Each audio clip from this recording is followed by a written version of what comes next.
let's see if this thing's running. Let me check this really quick and make sure it's actually working. It's silly. Silly haha. We love having to check this every single time. It's so fun.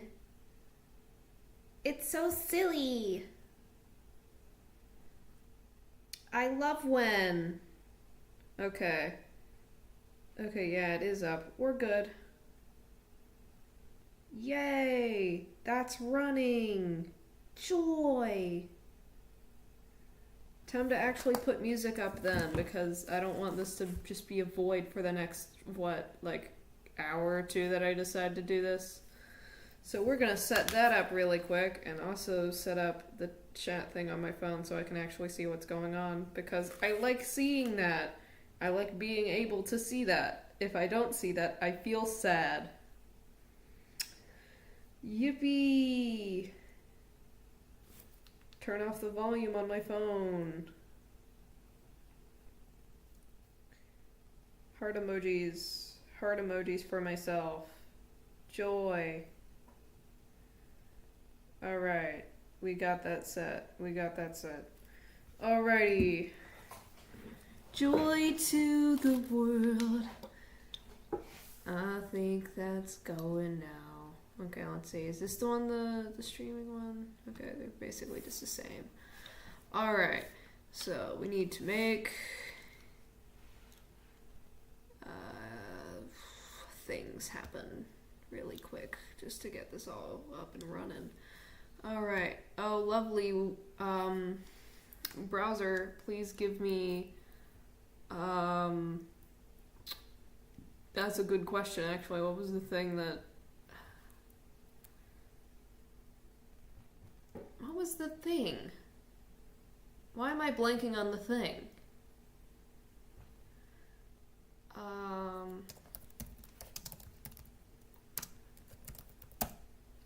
What is the name of the game?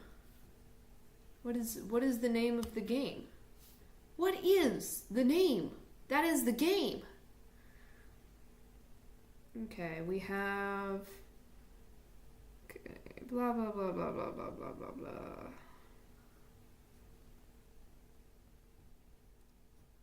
It's not... I mean, I could play Everhood soundtrack in the background, but I'm not sure if that's copyright or not. I feel like that would be copyright.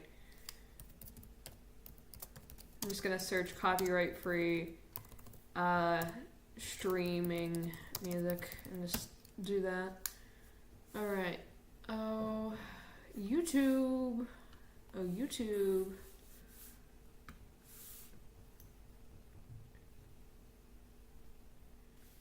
Okay, let's see.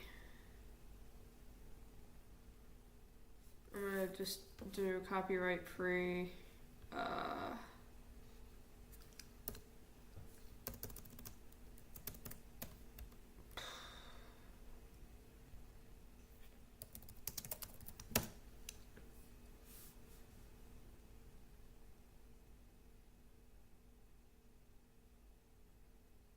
I don't even know, man. I don't think anyone from the group is watching it anyway. It's fine. Yeah, let's see.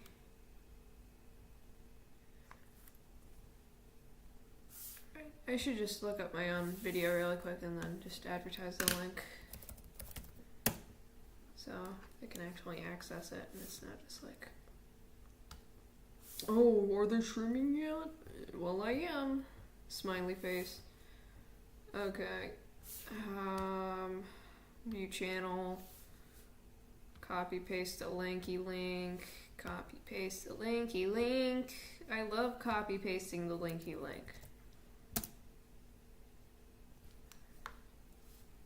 Joy. Joy to the world. I love setting up streams. It's so fun to set up a stream. I have no idea what I'm doing. What do we have?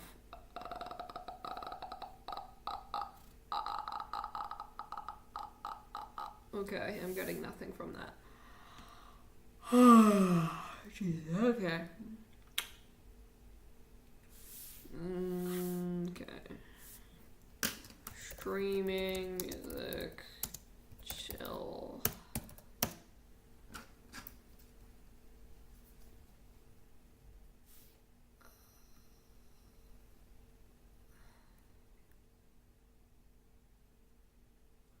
Alright, this one works.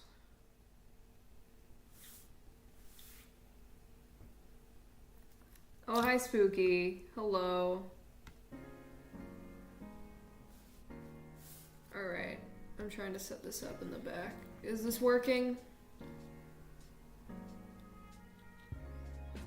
Do we got the chill music going? Is that a nice audio for y'all?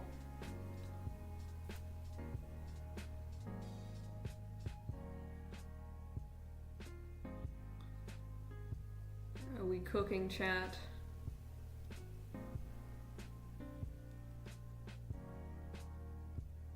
I don't know. Anyway, so on today's episode of Fizzy losing their brain cells, joyous, we have, don't mind the test page that I did before stream started. Cool. Is the music at a good audio is the thing.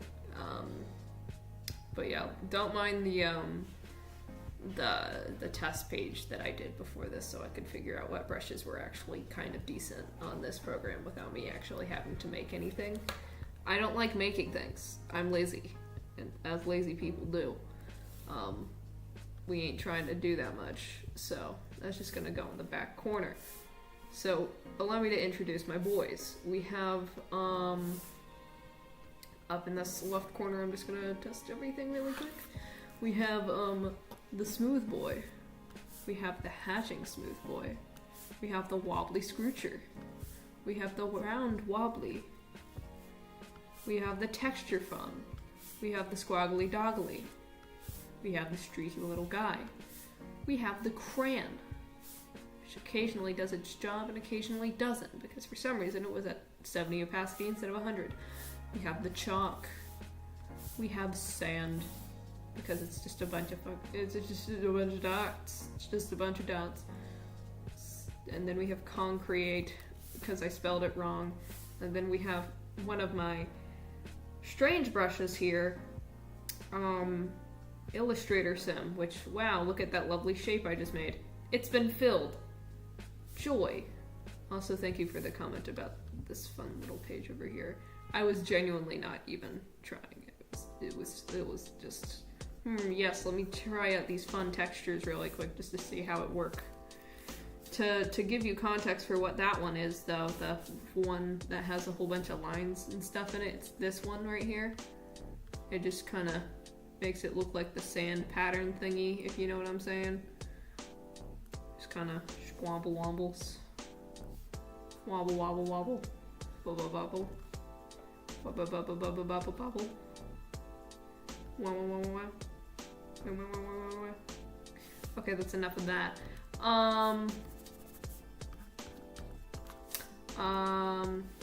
Alright, so I need to actually cook now. What to cook is the question. That's always the question.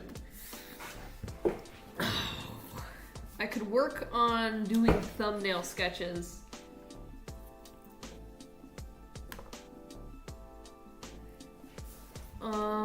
They are not OCs. They are not OCs. They are purely just my little creatures. They are pre-existing creatures. I don't know why there's erasers at the bottom of this, but there are like blur brushes that I should probably drag up. Hold up. I kind of went through before stream while I was on call with the boys, as one could say, to just try and figure out some stuff I could mess around with. So we have that going. I'm gonna see if I should go ahead and do the thumbnails now, yeah. It's thumbnailing time. Time to nail the thumbs all over the place, I guess. I don't know.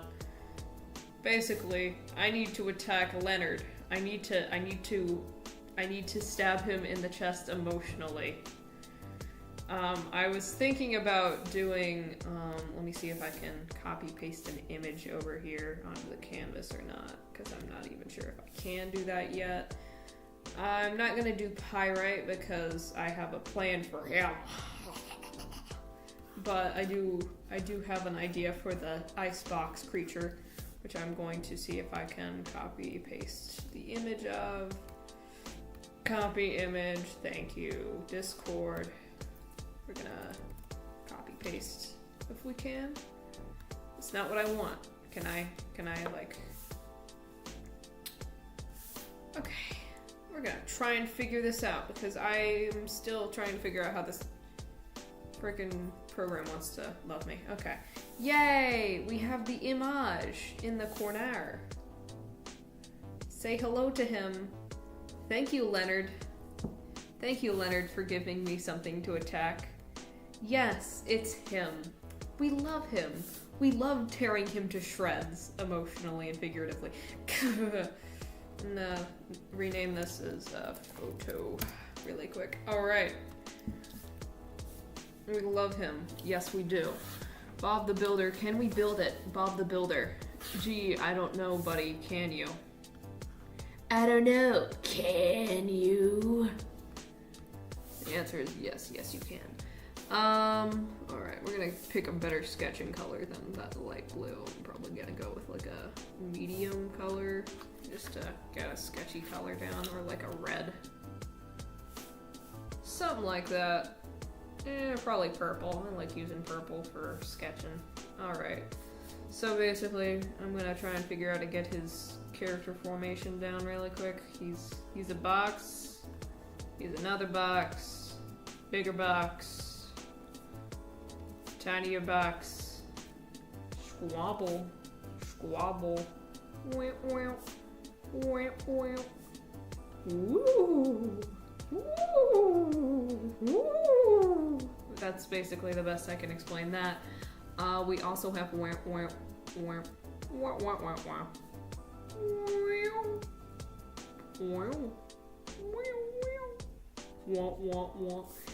so to take away the photo, that's what we have. That's what we're working with in shape language here.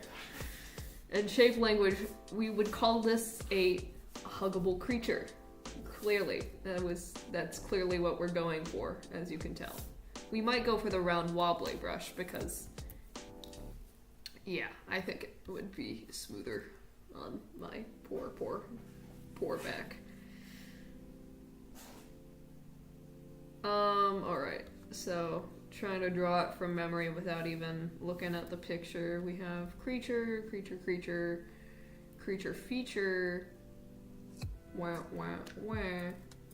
bigger box. Hello, big box. It's me, your Pookie. Love you, Pookie. Wait. Can I erase like a normal person? What is going on?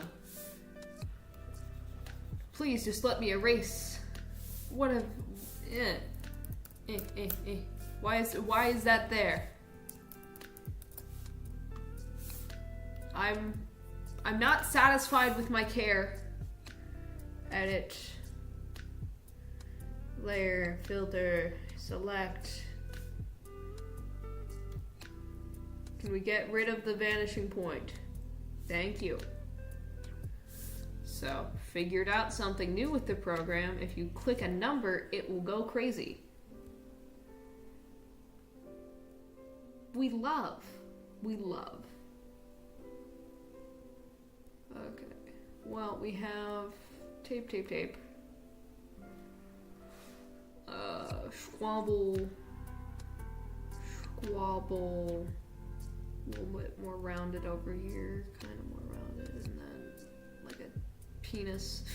That's not a penis. Why am I saying that's a penis? That's wrong. It's more down to here, isn't it? Yeah. Okay. E. I'm just getting an idea of its character form right now.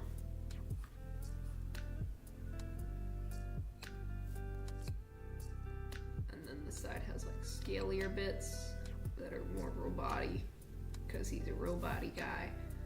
So to just simply draw him from reference now, because he's just also in the corner for fun.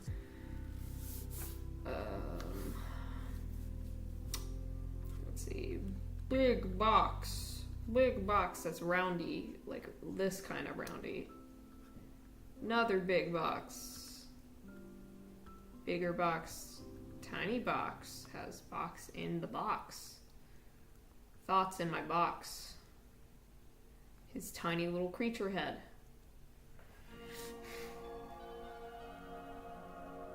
Joy. We have the creature feature. Featuring the creature from the feature. Then we have circle, circle, circle. Note. Your mom. Okay. So it can say anything, kids. So when in doubt, just make it say your mom.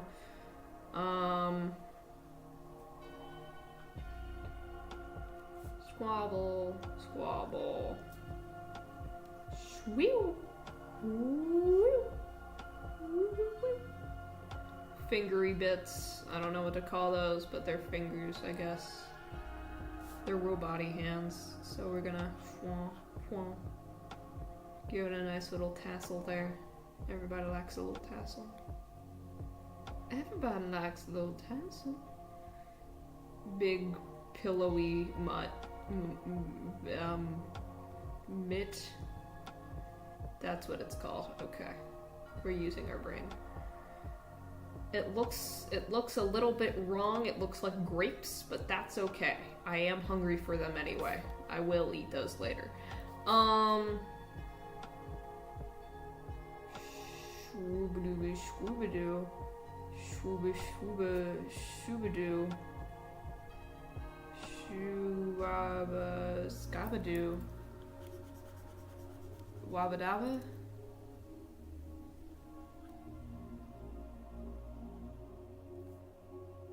Alright. We have that going now. Yay!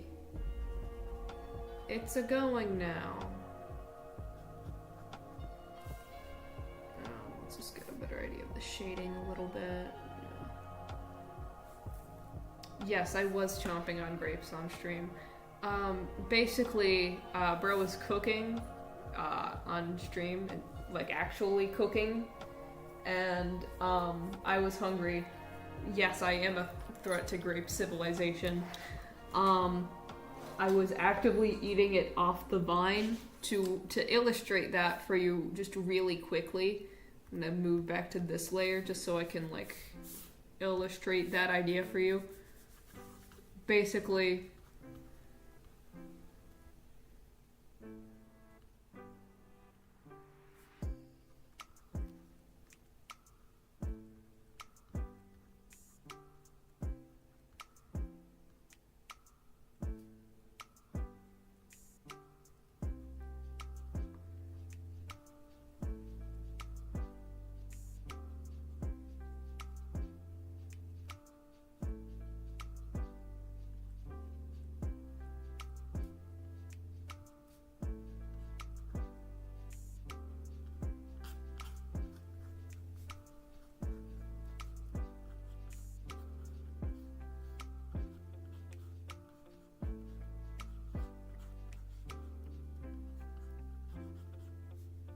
this is how I be sitting when I be eating those grapes.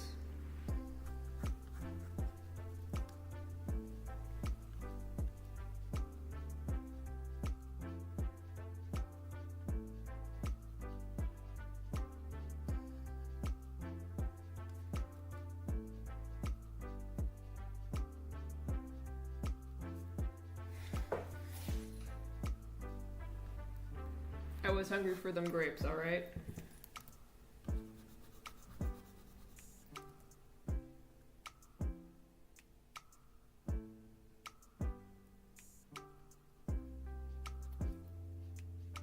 Yes, basically. That is what I was compared to.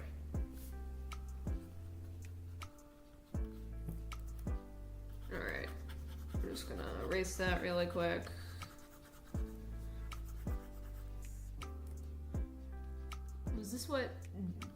Was this what Jimmy Neutron expected when he took over the ship and mouthwashing? Did he expect the grapes? Did he want these grapes? I'm sure he wanted these grapes, but he just didn't get them. How unfortunate for Mr. Grapes Man.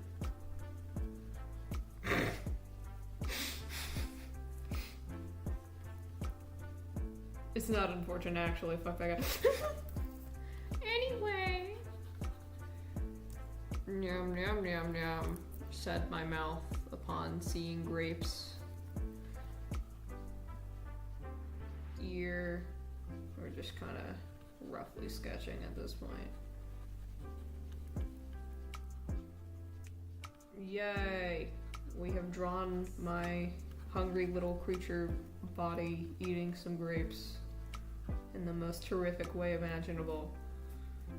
Yippee!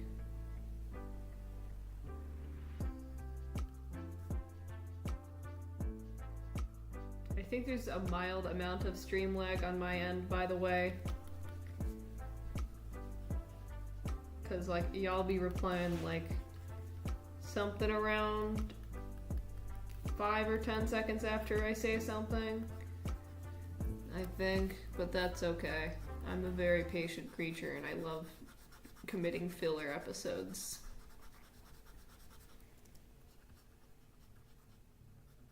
Alright, there we have it. We have our grape munching. I'm just gonna circle it like it's a PFP of some kind, I don't fucking know. I shouldn't be swearing on my Christian Minecraft channel, but I am anyway. Sorry. The color change, yep, it sure did, okay. Fix that.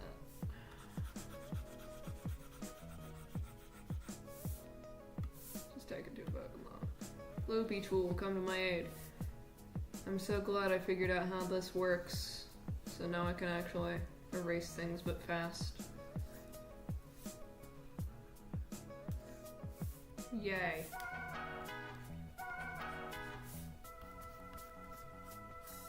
Circle. Joy.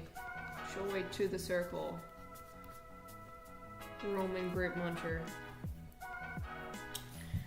Alright, so now that we have that done with, back to drawing the silly little guy. I need to draw him big. So we're gonna expand the canvas there a little bit and switch layers. Yes, I did tame the eraser. I'm so good at, you know, taming things, really. So we're gonna do this from angles, actually, which might be even harder than the normal, but that's okay. It's a cube.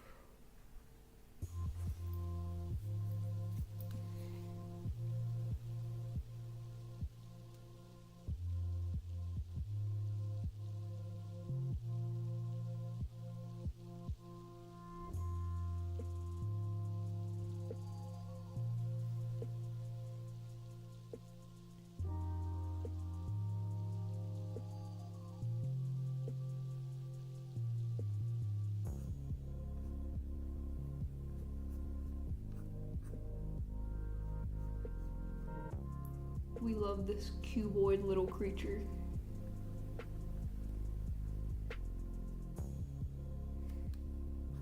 We love writing your mom on the creature as well. Alright, so if we got that, we have...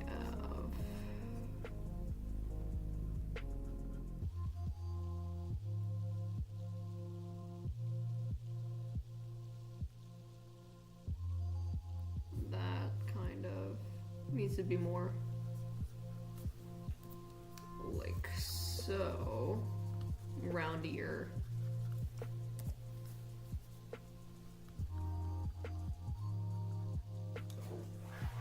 What? What's wrong?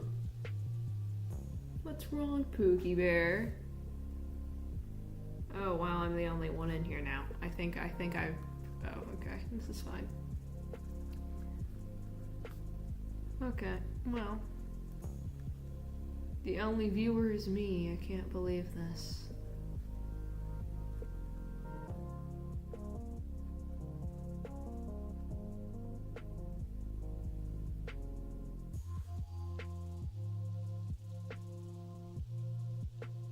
I said writing. Yeah, I definitely said writing. No, I'm not. I did not say this. I said this. I'm a little silly. You hear?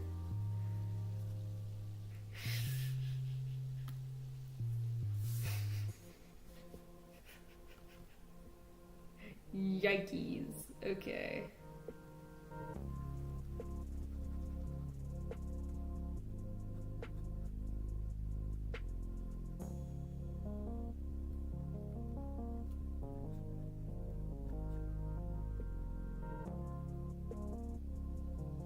A little bit of foreshortening on that. This is true. The words do sound similar. As a silly little goose, I do not blame you for that one. Edit.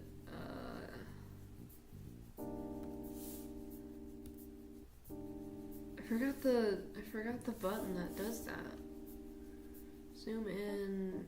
Blah blah blah blah blah. Tool. Move. Select text object. What would you guys fucking do with it? What's the free transform? Is it like Command Control T? Yeah, it was Control T. Okay.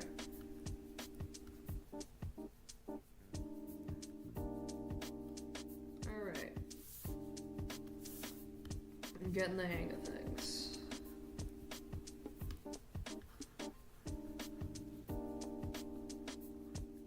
A little bit anyway.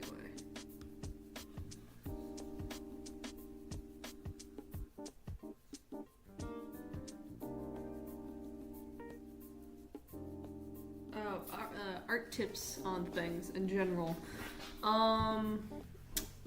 Well, some things I've learned from this whole thing that I've been doing for the past little bit. Geez, hold on. Let me go find my notebook and I can, actually give some proper advice. Hold on. You turn on the lights in here instead of sitting here like a little gremlin. Because I love sitting like a little gremlin and you can't stop me from sitting like a little gremlin. Alright. Oh, my period out pages of Grumbacher mixed media, 60 sheets of joy. Oh, how I missed looking at you and dealing with your behind, I suppose. Alright, let's see. What are some of my notes I have? I have some motion design notes if you want to hear those from a presentation I was at.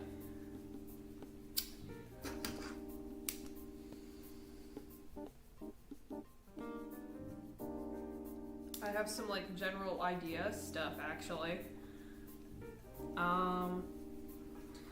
One solid piece of advice I heard while I was there is just generally never go into a project with only one idea.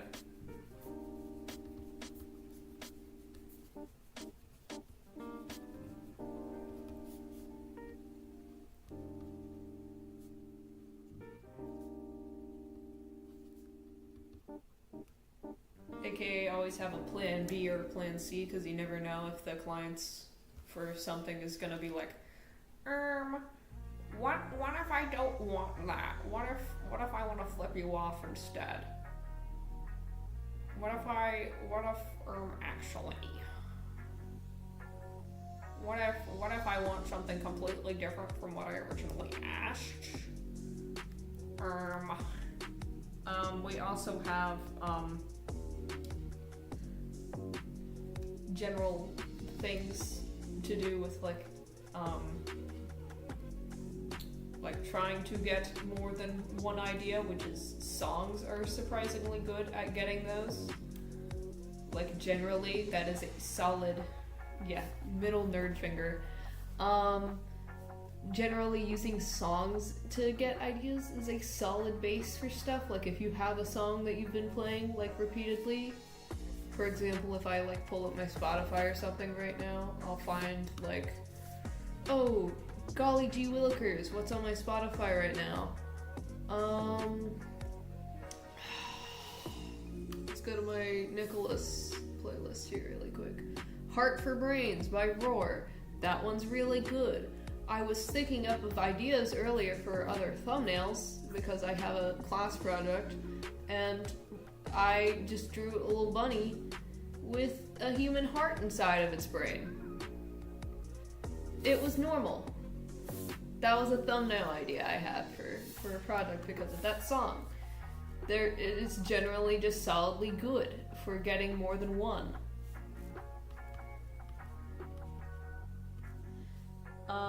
There's also, just generally with the climate and state of like AI art and stuff, something that people have been really valuing in general.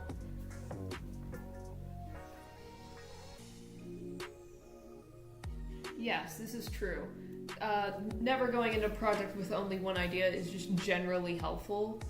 Like doing like more than one sketch, like having 3 or 6 sketches, or like if it's for a graphic design project or something, having at least 2 or 3 to go into it with, so that you can show them more than like one thing, and if they don't like it, well, I guess they're picky, I guess, but like, something with like authenticity and stuff in the current climate is just like keeping your own like personality in your art. Like if you like hatching, do the silly hatching. It's fun. It looks fun. It reminds the people looking at it that it's probably a human being, because how could an AI possibly do a straight line? It's gonna look like that, and the rabbit's gonna have like a button merging into another button or something like that. Keep your personality in your art. If you want to have it look like a silly little sketch at the back, do that. It looks cool. If it looks cool, do it. Let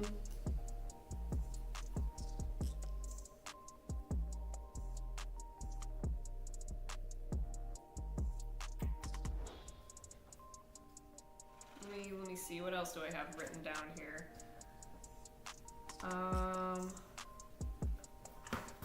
Here's some like digital watercolor stuff that I figured out as well. If you've got something that you've like duplicated, like over, like for example, if I scroll down and I use like the symmetry pen or something, and I draw like a face or something with one line or something, like, well, let me draw a face really quick.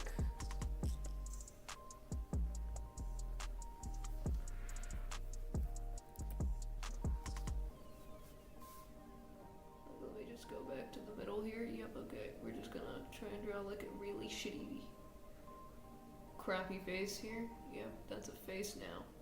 Wow, look at that face. Wow, I'm so impressed by that face. Wow. So we're gonna ignore that completely. Basically, if I ever like am using the symmetry tool and I have that whole like, oh boy, let me make an eye. Oh boy, let me make another eye. Wowza, what an eyeball or whatever, right? So basically, if you ever duplicate something, add like little subtle differences to it. Like if I draw a little circle here and I like do an eyeball and I like do that, and then I use my lasso tool, go over here, I copy, I paste it, I move it over, I vertically transform it and flippy it around or whatever. Like if I do that and I have it all like done over there, and I turn off the selection because I need to edit it, something that you can do to make it look less like you just straight up copied it over is you can go over here, make the layer a little bit lighter, and just like trace over it, you know, just like trace over the image so it looks like it was more traditionally done,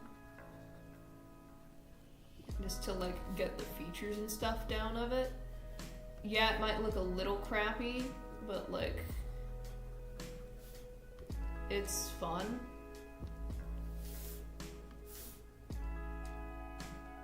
you take a couple tweaks at it, it'll look better anyway. Because look at that. Now it looks even better than the other one, and so you can go over and edit that one too. We love editing things. It's my favorite flavor.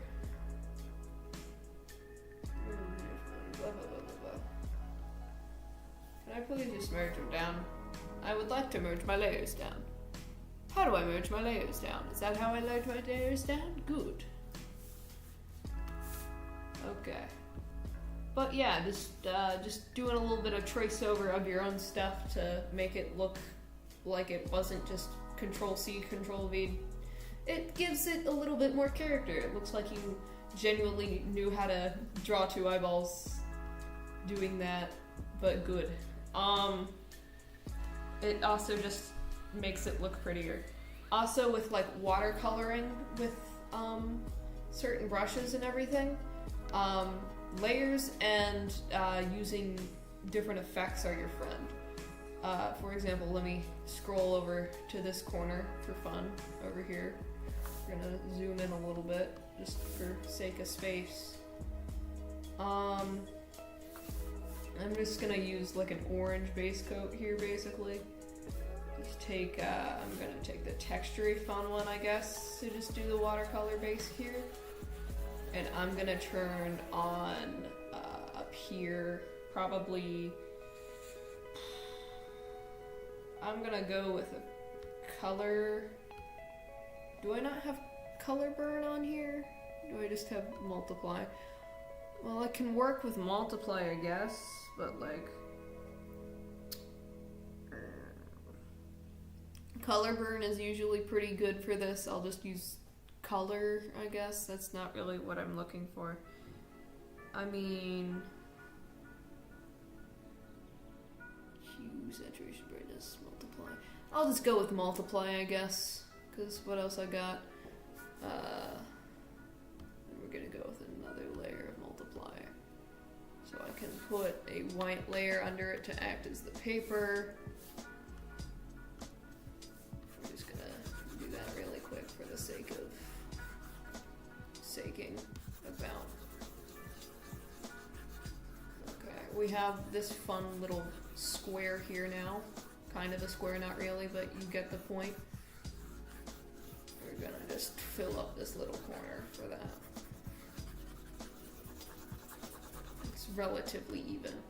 So if I go ahead and I make another multiply layer now, turn down that a little bit, choose a different color, for example, like this blue over here for shading. Because generally with watercolor, you want to start with like a warmer tone in general, and then with shading, you want to switch over to like a different thing if you want a certain effect.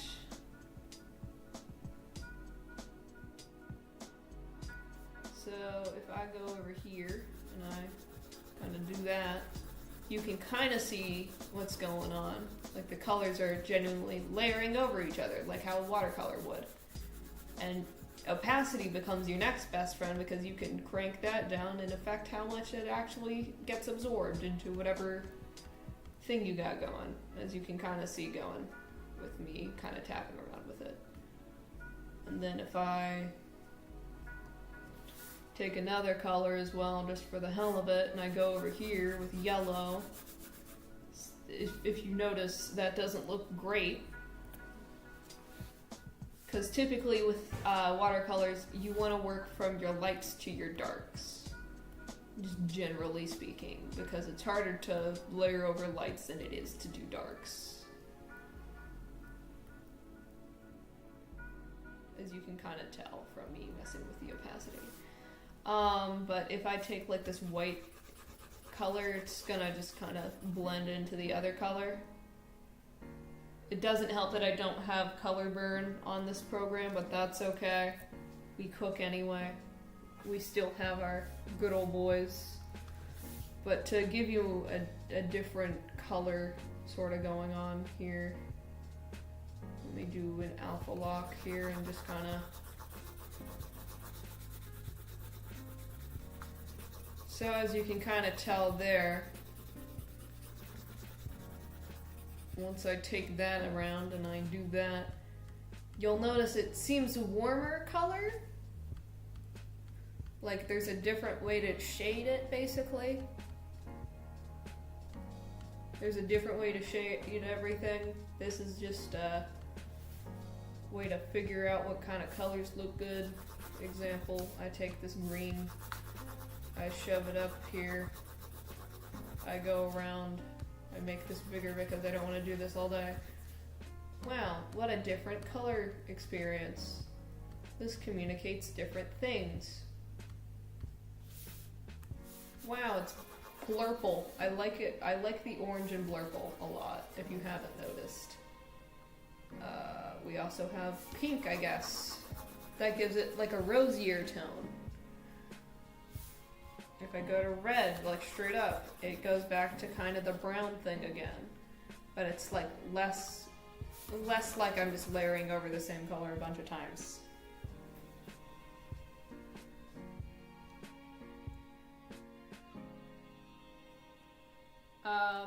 Just some general advice for digital. You can shade with just about any hue, just as long as it, looks good is the best way to do it. What I tend to do is if I don't like a color, I just alpha lock the layer and I scribble over it with whatever other color I want instead. Example, what I've been doing instead of like erasing it all and redoing it. Like if I do that, it's gonna ruin everything. But if I go over here and I hit project alpha, wham, colors. They're coloring. Joyous occasion.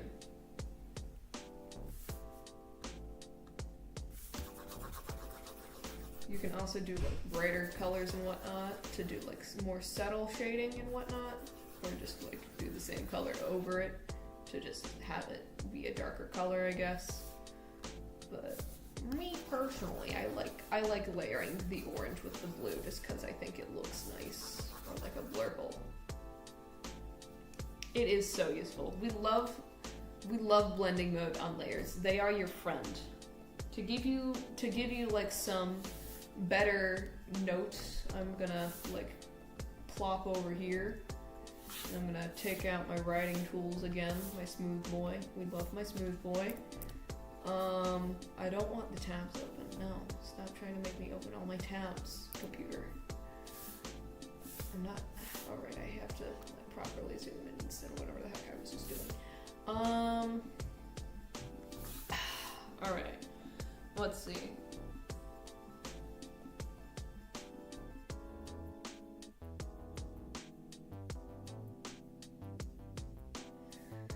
Let's just give some general advice at this point. Alright. Can I draw on this layer? No, I can't. Okay. That's right, because I protect alpha on. Basically, we're just gonna merge those down for the sake of convenience. Okay. Some quick notes.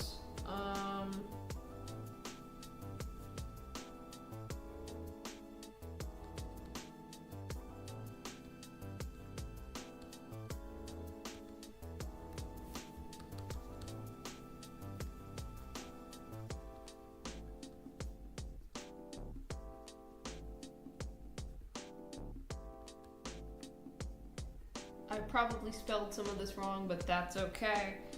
We're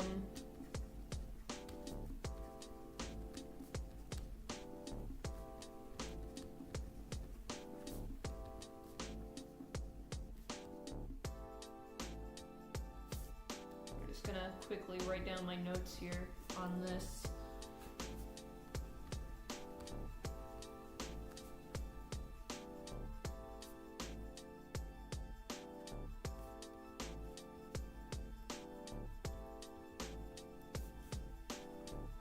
I can explain this one kind of, sort of, if I grab, like, I kind of got rid of most of my pencil brushes on there because they kind of suck. But basically, if I take, like, this chalk brush here, and I take, where's my smudgy boys? If I take this and I kind of smudge it around a little bit, but, like, with less intensity than I currently am, kind of gives it the feel that I was actually working with the surface. And not just like,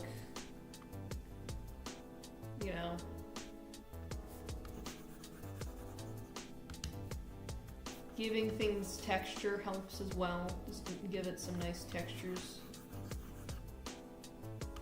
It kind of looks like charcoal, honestly, from what I just did. Like it looks like a charcoal drawing a little bit. Anyway, I'm gonna delete that. It just kind of adds realism, I guess, is the best way.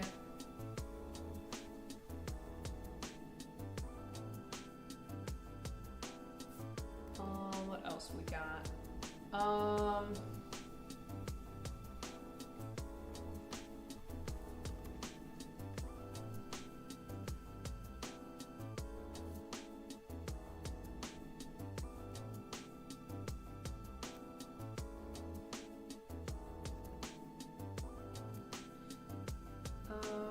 Okay, small imperfections are okay because they add flavor.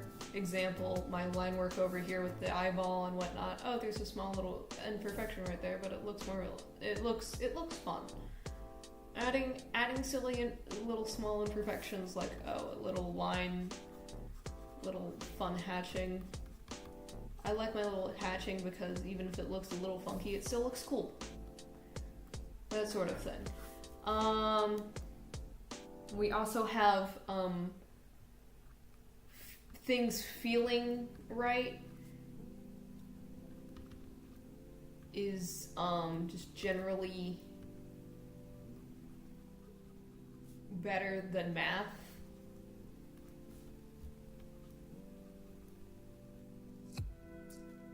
If the math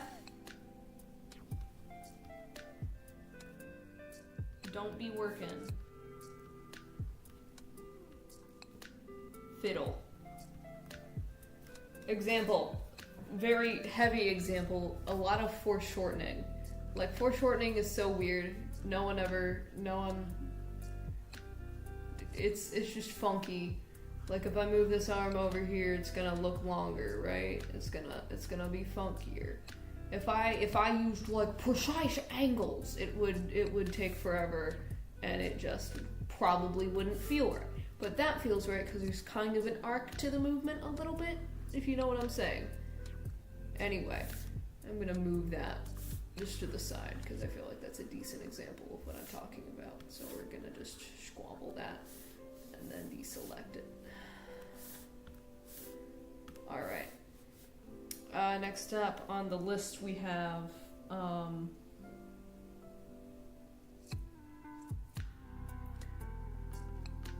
don't dupe inking. You heard me. Don't dupe your inking if you can. And if need, go up here.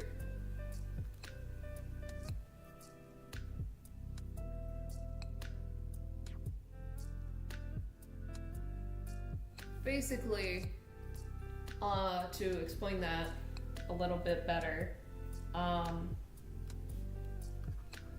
make it flavor. A lot of this tips is just like adding flavor to it, so it isn't just like. The best way I can explain it is Adobe Illustrator. Like, you know how that be looking. You know how Adobe Illustrator be looking with the lasso type tool stuff. Like, let me draw my snail man. Hold on, let me draw my snail man. Oh boy, I love drawing my snail man. I hope he looks nice and shaped like. Wow, he looks so creature. He does not look like a piece of crumpled paper. I don't know what you're talking about. Like, wow. Wow, what a snail, what a guy. I love my snail man. I love him so much. Anyway, we're going to ignore the snail man silhouette now. I'm sorry, snail man. Goodbye. Anyway.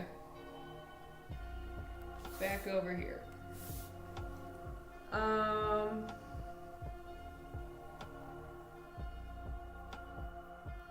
I would for more stuff,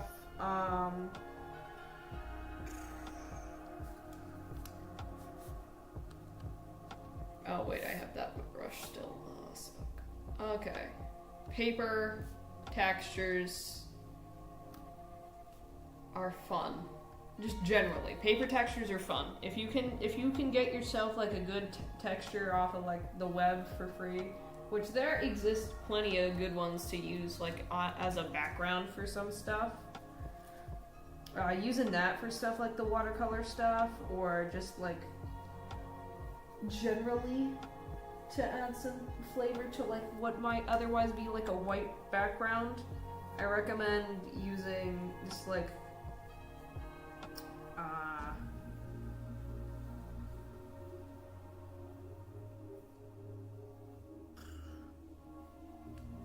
just use some fun paper textures, and then to make sure that everything actually stays, use like color burn and multiply, kind of as exhibited here in Exhibit A with yield watercolor.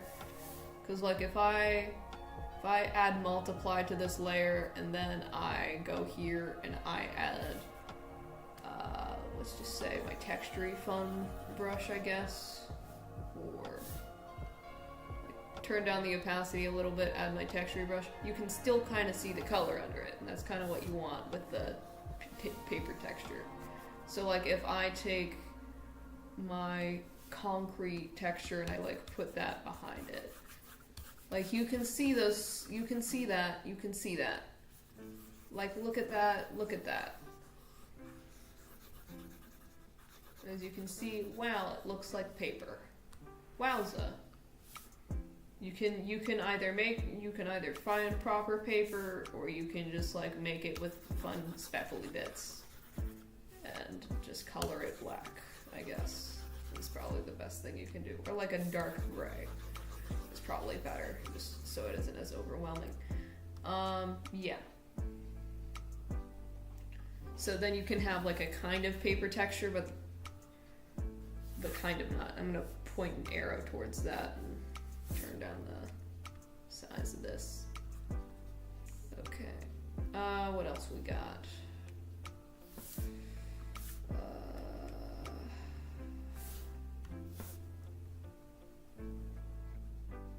Erase that a little bit if I can even. Lol.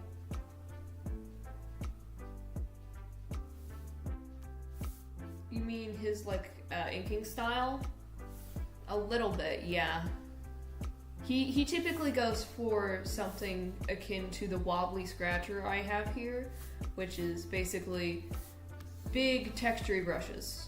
He loves those, and I can see why. They're fun. Okay, I do not want to see Adobe Express right now. I don't even have Adobe products right now. I did a free trial of Photoshop just because I needed to do a project. So, anyway.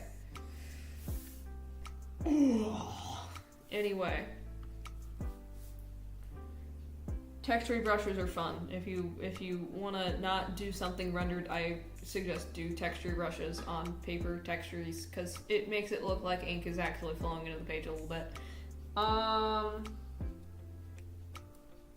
Generally textures are just fun. Listen to Lenny. Basically, the bit with that there is just listen to Lenny. You know Lenny. I know Lenny. Most of the viewing audience doesn't know Lenny, even if there is a viewing audience, which there really isn't. It's just you, Spooky, and my alts. Did anyone actually comment on this, or is it just us? Yeah, it's just us. Alright. Yeah, Leonard is a great sage in the ways of textures. I am still learning my textures. I still need to find more textures. I just have a lot of fun with papery looking textures, but I need to really experiment more with like, I love drywall. I love me some drywall. I need me some drywall. Delicious drywall. Fun thing fun extra thing, ink splatters for more texture. I'm gonna re-erase. I'm just gonna erase this really quick and write it smaller.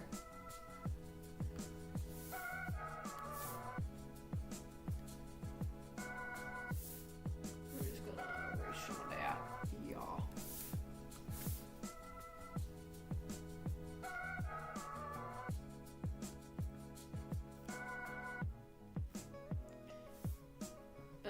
What else? Looks like it's just the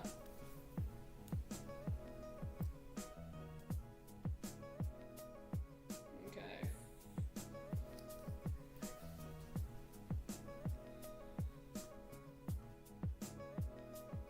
Generally, a thing I hear a lot is to use your full arm and not just your wrist.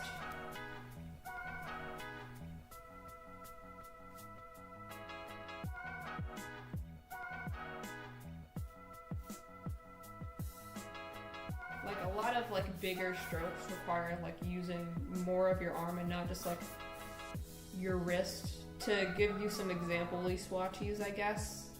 Thank you, eyeballs. This is me just using my wrist. I'm just really good at using my wrist, but if I use my full arm, I get a lot more straight, fluid movement. If you can see that.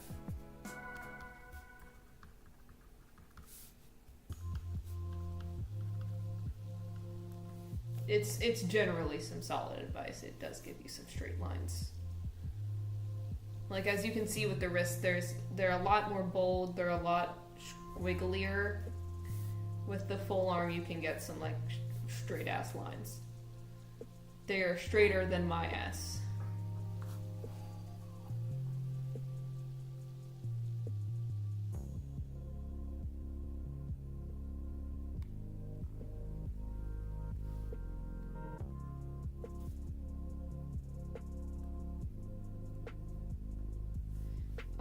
What else we got? I'm gonna merge these and then I'm going to move you. I'm going to transform to you. He. Oh wait, this is involved too, isn't it? Fuck, no. Goodbye textures. Okay. We're just gonna. That's fine. Flop. Flip. A lot of the time, if I'm just doing like basic line stuff, I'm just gonna probably use my wrist for the most part. But if I need to like do some big hatching and whatnot, I tend to use my full arm just to get like the lines down. It's also just generally better for your wrist because then you're not putting a lot of pressure on your hand to do like all of the work. Some more advice, I guess. Looking from the outside in is something I see a lot for inking, so I'm gonna write that.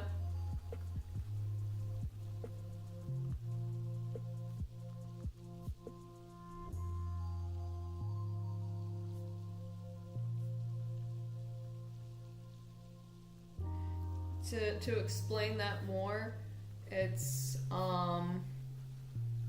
less about trying to get like the outline of something because that can look a little bit vague, but like trying to figure out the individual like shapes going on in the silhouette in order to get a better idea of what it should look like. So like for figure drawing, it's like something a little bit akin to that, I guess.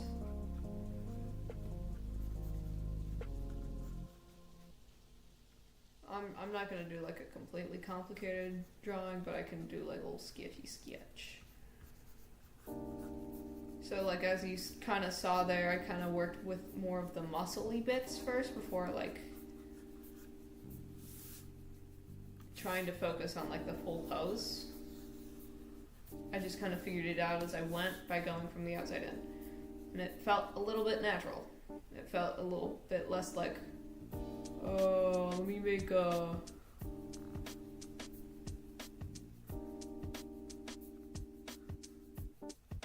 Yeah, that looks right. Let me try to work with the outline thingy I just made. Oh... Simplifying your figure into little shapes that you can kind of figure out what to do with, yeah. Working from the outside in, seeing the little tiny shapes. There was an inking video I saw about like a mushroom, where typically a lot of comics and stuff have like the outline around it. But with the inking thing they were kind of working on the little mini shadows in it to like give it more form and kind of give more of the illusion of having a giant outline than having the actual like outline going on around it. So like if I erase this here, you can kind of see what I mean, but not really because I wasn't actually looking at a reference there. Which, hey, let's go on to our next segment, use references.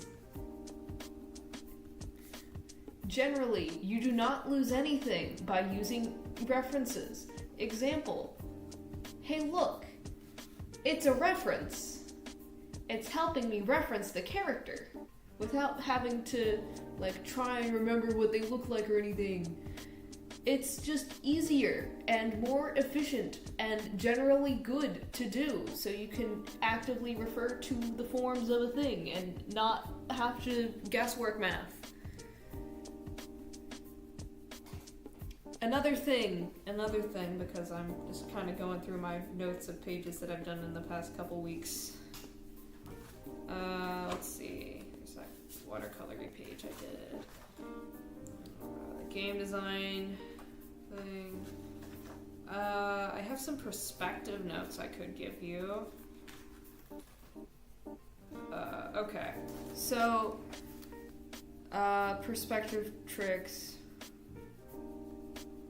Perspective X trick. Okay, basically the X trick is if I have me a little horizon line here and I have me a little vanishing point like yay here, and I want some, this isn't the straightest line but it'll do. If I make me a little vanishing point, I have me a perspective.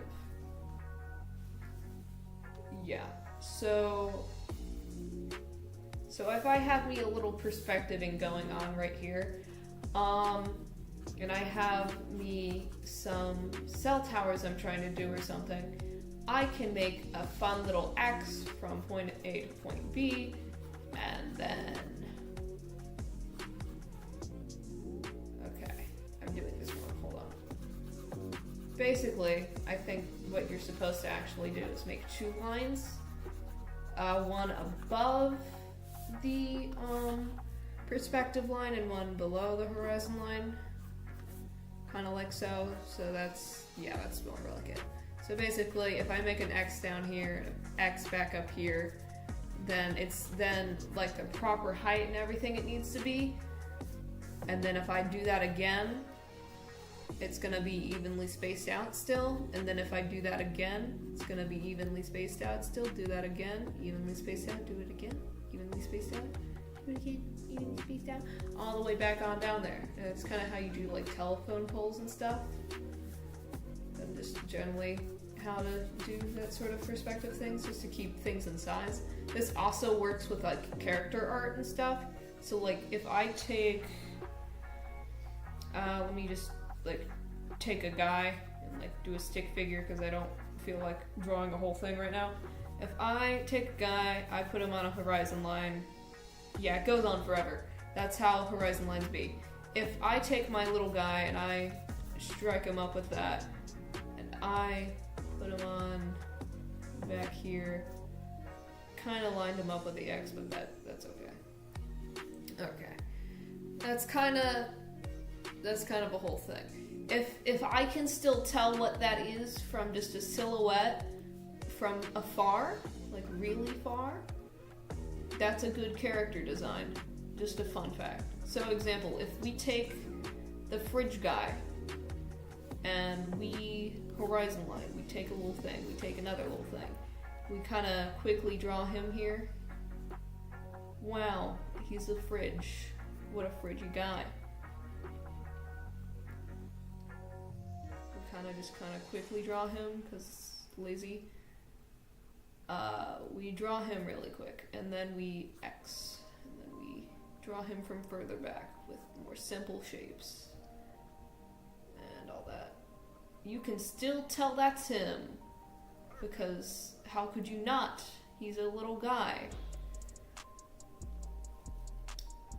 That's kind of a whole thing. Good car if silhouette wreck from afar. Still the same fridge guy. Yepper doodle.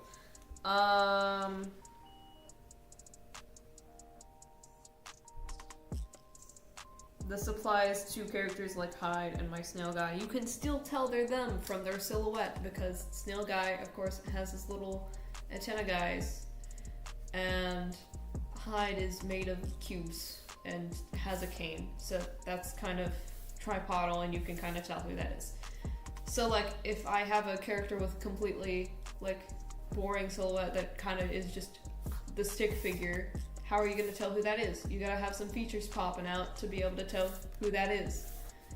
It's also really helpful with storyboarding if you can see from afar who that is. Like if I give this guy a little mullet and maybe like a big t-shirt and like tiny new legs, you can tell who that is now. They have a recognizable silhouette, a big t-shirt, mullet, tiny no legs and feet. It's kind of how the uppercase, lowercase, title case silhouettes are made as well. Like from what I can tell with Lenny's art, like uppercase is top heavy, title case is kind of in the medium, kind of has like a trapezoid thing going on from what I remember, and then lowercase is bottom heavy because of the giant jacket that he has around his waist. This is also in Lenny's notes as well.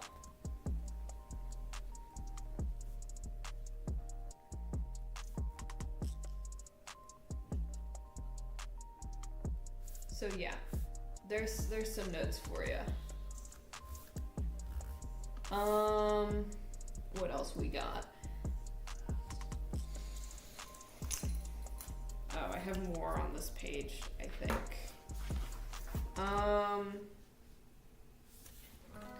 Generally, I highly recommend if you're doing perspective lines, either A, use a ruler, or B, use another straight object, like another pencil or something that you might have on you to do that sort of thing.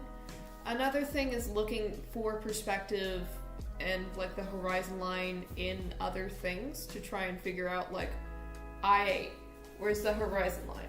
Like for example, if I take this reference image, like you can kind of tell the horizon line is right here and the horizon dot is about there.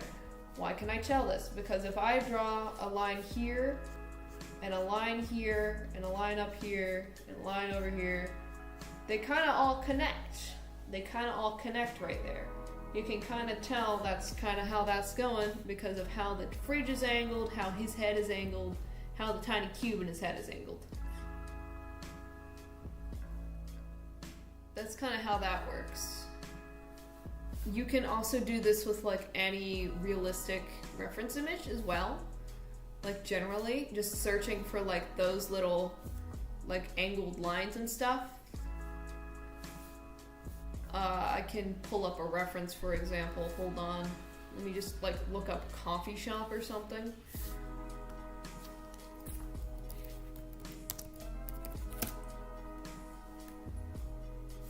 I do not want coffee shops near me. I just want coffee shop.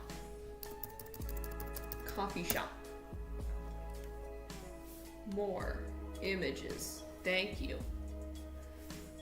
Let's just take a relatively simple-ish image. I feel like it can do some, so long as I have a good perspective.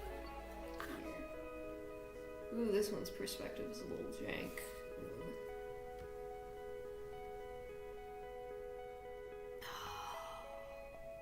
Google, give me something good. Okay, this one has a little bit more of a clear perspective line that I can try and figure out and get. Alright, copy image.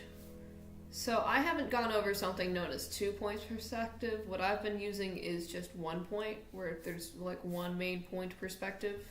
Example here, there's like one main point going on for the perspective there, as you can kind of tell by the singular point in the middle of his gunshot head.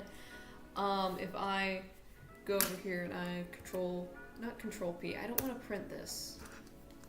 I don't want to print this. If I control V, and I just like drag that over here, and then I just control T, shrinky dinky.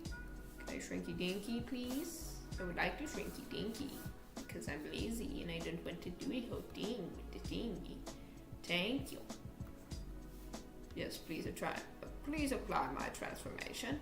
Okay, so basically what we have here is a silly little coffee image. Yes, we have a coffee image. We're just gonna move that to the side a little bit because we don't need all that, but we can still use all that. Basically, let's analyze some lines going on here. For one, we have this. Okay, why is it not? Okay. Be purple. Thank you. Purple's not as visible on this actually. Let's use like red.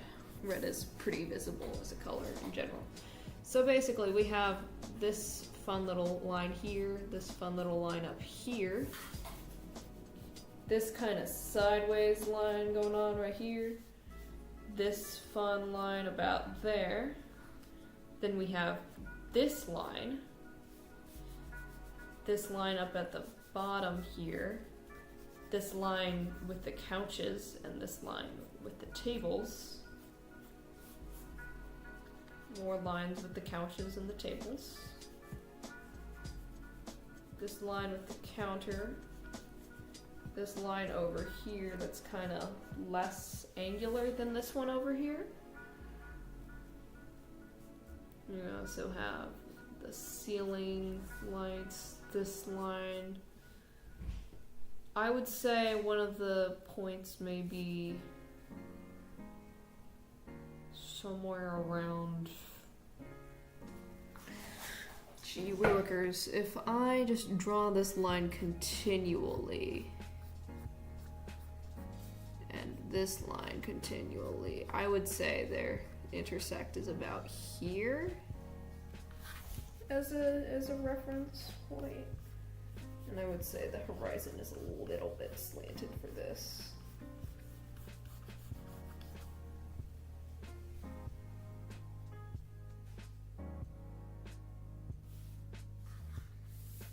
Or is that line messed up? I think that line got messed up. It's been a hot minute since I've done this, so like, forgive me if it takes me a hot minute. Because it will likely take me a hot minute. Yeah. The up and down lines don't really matter right now. What we're looking for is straight across lines to kind of try and figure out, oh boy, where's the point of reference we're using here?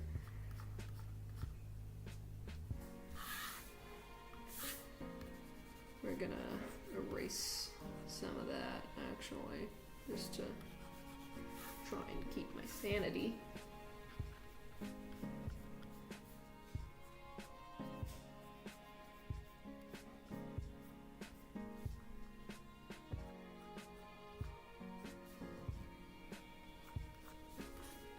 I would say there's definitely a point right about there as a point of intersection, or perhaps higher up to where it was before. With my original placement. Basically, you gotta try and figure out where the line is, and it doesn't help that I'm using some uneven lining right now, which is why I highly suggest if you're actually doing this, please use a ruler or something that can do rulery things that does not involve this. Another thing that kind of helps is if you use like a point perspective image overlay to generally try and find out where the lines are, because if I like take an image off of Google again and I go over here, point perspective image. If I go over here, I use one like a point perspective grid specifically, and I go and grab that. And I go and I copy that image. I go and I go back to my MetaBang Pro. I go and I pasty wasty that because yes, Control V. It's gonna just show up in the middle of the canvas for some reason. Thank you, buddy. Can you come over here now? Thank you. I would appreciate that if you would, go over onto the image, please. If I move that kind of over to where I thought it was, then I can kind of tell from the lines how right I got it. Because like if I overlay all that and I get rid of that, let's just try and see if I got a good line up here. And you kind of do. Probably needs to be squashed a little bit for this, but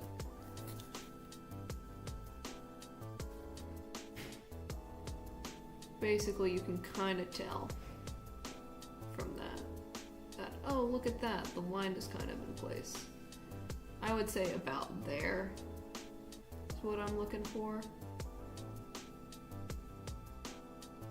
And that can help you like shape your shapes in general. I highly recommend looking up, let me find one of those practices. Basically, drawing a lot of cubes helps with that. Drawing some tuna cans and drawing some cubes in a 1-point perspective. For just a quick example, because again, lazy. We're gonna take that and we're just gonna use this straight up now. I'm gonna turn down the opacity a little bit, but we're just gonna take that straight up now and we're gonna just draw some cubes based off of these lines here. So if I just draw a cube right about in the center there, you're just gonna see a cube. It's not gonna have any three-dimensional properties to it. It's just gonna be a cube. That's how cubes work. They're cubes. They're three-dimensional, but they are little cube creatures. If I take that cube and I move it upward, it's gonna show me the second side of it. Like, look at that. Now you can see its ass. If I take it even further higher, you can see it get stretched out a little bit more. If I bring that cube on down, I'm not trying to go for size here or anything. This is kind of like a rough example. I learned this like yesterday, or most of it yesterday. Some of the more tricky bits of it yesterday. Anyway, I knew how to do perspective before this. If I take that and I do that, then you can kind of see where that's going. Now, if I move it this away, you can see that side. If I move it this away, you can see that side.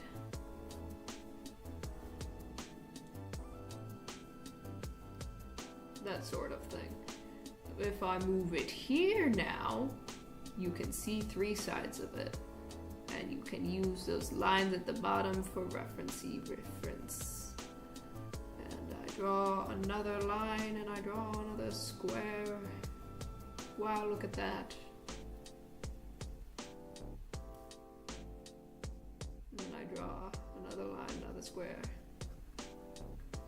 These are really bad squares, but just, you know, work with me here, Pookie Bear.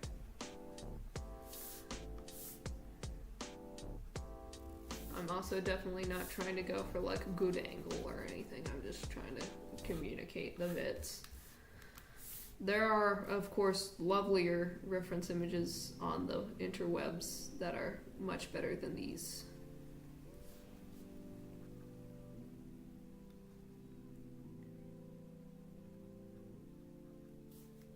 I highly recommend looking up like point perspective skulls specifically, because a lot of artists have to learn how to like draw skulls in a very specific way. So what they do is they draw cubes first, and then inside the cubes they draw a whole bunch of skulls. If you just kind of look up point perspective skull, stuff like that'll come up. Basically, it's just to get used to like having a perspective of the head around. Also helps you with like angling your heads around in general. Angling around your cubes. Knowing how your cubes work. Messing around with rulers helps. Point perspective is how we get silly geometric hallways and stuff. This was not one point perspective, was it? I can kind of see where this perspective is going. But that does not feel like one point perspective. That feels like a lie. Anyway, I'm talking about something you can't even see. Tee-hee. I love doing that. It's my favorite flavor. What else we got in my notes?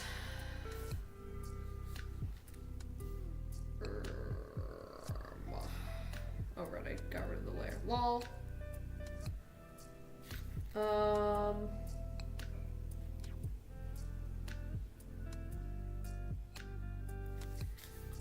If you do want to do a perspective thing, I highly recommend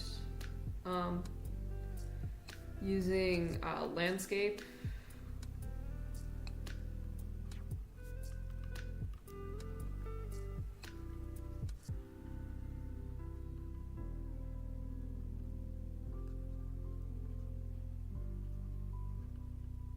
If you have like a very specific longer photo, kind of like this one, kind of sort of, mostly because stuff like that is typically 2-point perspective. For this one, it feels like it's just 1 point, which is pretty nice actually. You don't typically get that. I mean, there might be a point right here actually, now that I think about it. Ignore my yapping, because I'm the Yap Meister. We're gonna keep that in the corner, I guess. I love how you can just kind of see the whole canvas in the corner here. Anyway, we're back. Okay. Angles are fun.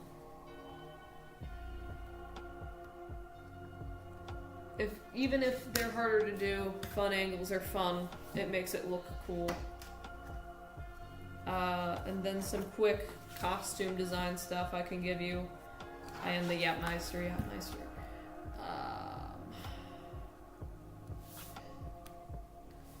Switch it back to blur. Check alpha. Wow. Oh shit. Shoot, as Roblox would have me say, because how dare I swear on a kid's game that has old men playing it too.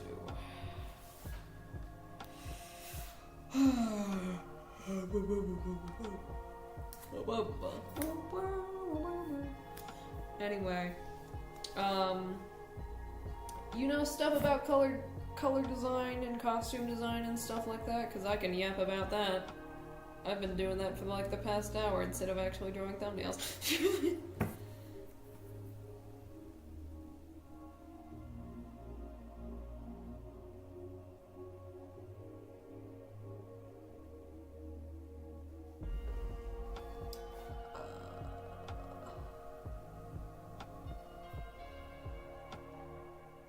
Yes. I do in fact swear on a kid's game with old men. Okay, yeah, I can yap about that. Alright, so color often displays character, as does shapes. For example, if we use Lenny as a reference again, I'm gonna go into this corner here in the corner, I guess. Ah, yes, this upper corner. I need to use this upper corner. We'll use the upper corner because I'm running out of space at the bottom.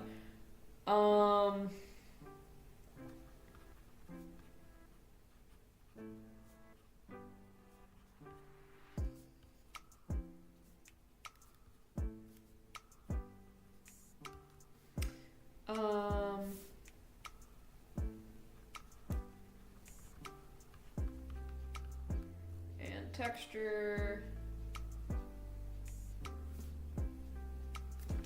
So basically, to explain that a little bit more and to yap about it, I'm just gonna small it up and go into this corner because I don't want to make it too big and then have no more room. So we're just gonna go about yay and then make it kind of small. To yap about that a little bit, let me find a reference to base this off of. Color meaning. Basically, you can straight up just Google a chart. Here's a basic one that I saw during the presentation in general. A lot of colors can... Oh, hi. Sup, dog? I've been doing this for a while now. Lol. I said in the ad channel I was doing it, and then only Spooky joined. I didn't add anyone, I think that might be why, but yeah. Yeah, let's go into color theory a little bit. For color meanings and symbolism, a lot of colors have fun double meaning. For example, a bluer color can have things like tranquility, authority, wisdom, cleanliness, freshness. So that typically happens with like lighter colors of blue, especially, or like mid-tones of blue. Darker colors of blue can often depict sadness or depression or coldness in terms of like personality in general. This also applies with red, which has so many double meanings, it's not even funny. It can have love, excitement, romance, passion, sometimes luck, and then it can also be rage, blood, aggression, the really brutal things. Typically, all of the colors kind of go on a scale of light to mid-tone, typically positive, darker tones, typically negative.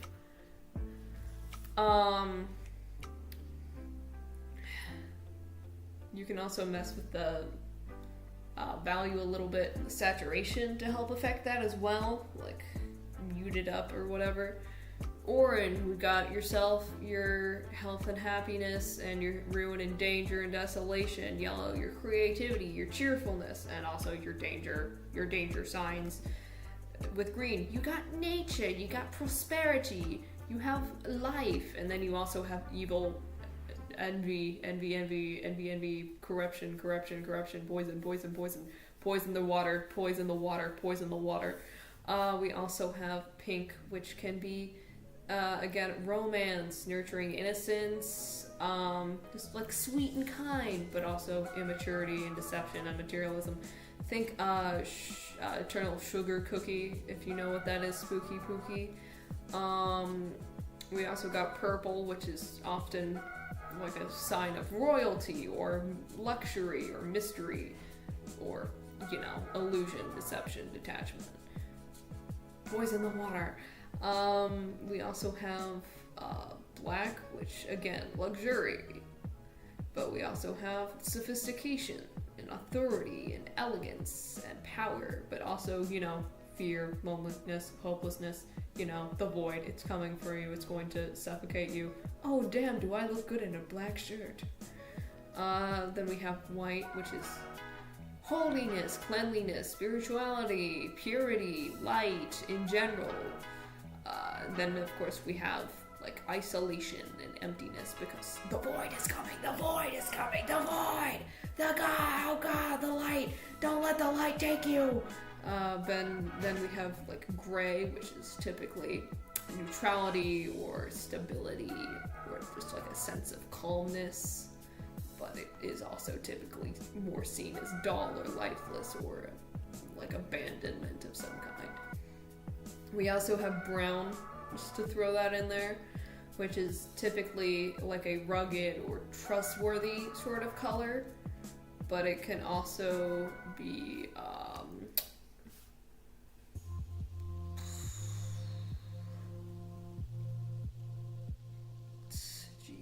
trying to think, more like nervous or troubled or worried or reactive in general.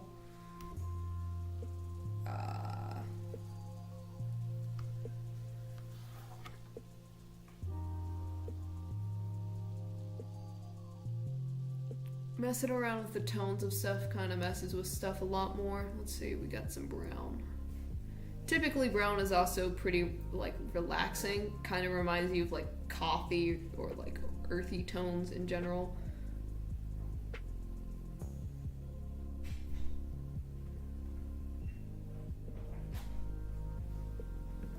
Hello, roomie. My roomie is here now. Joy. Yay. Don't say my name, please. I'm on stream. Oh, okay. Joy. Roomie in the corner. Anyway, yeah, I'm just kind of chilling with friends and giving them art advice, as one does. I'm about to flashbang them in a few seconds as well because I just, closed and minimized the tab a few times. Hello, other roomie. I see you're making mac and cheese and nobody can stop you. Yeah, if you want that, I'll let you. Yeah, I'll pass. Anyway.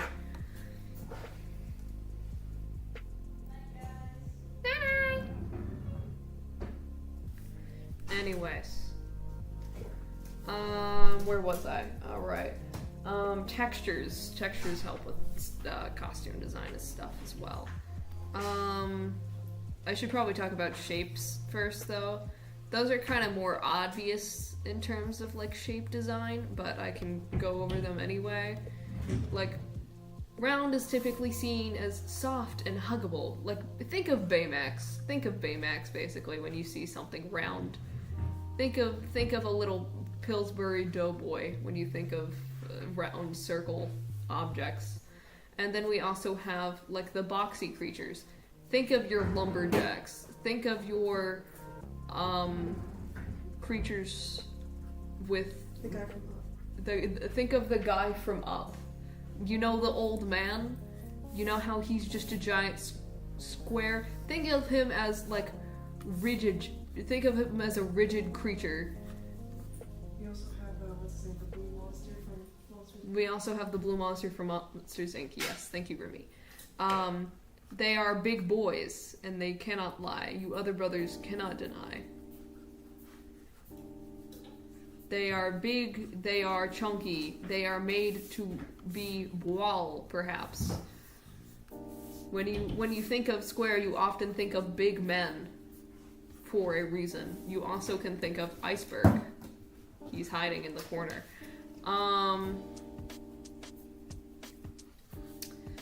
He loves hiding in your corner.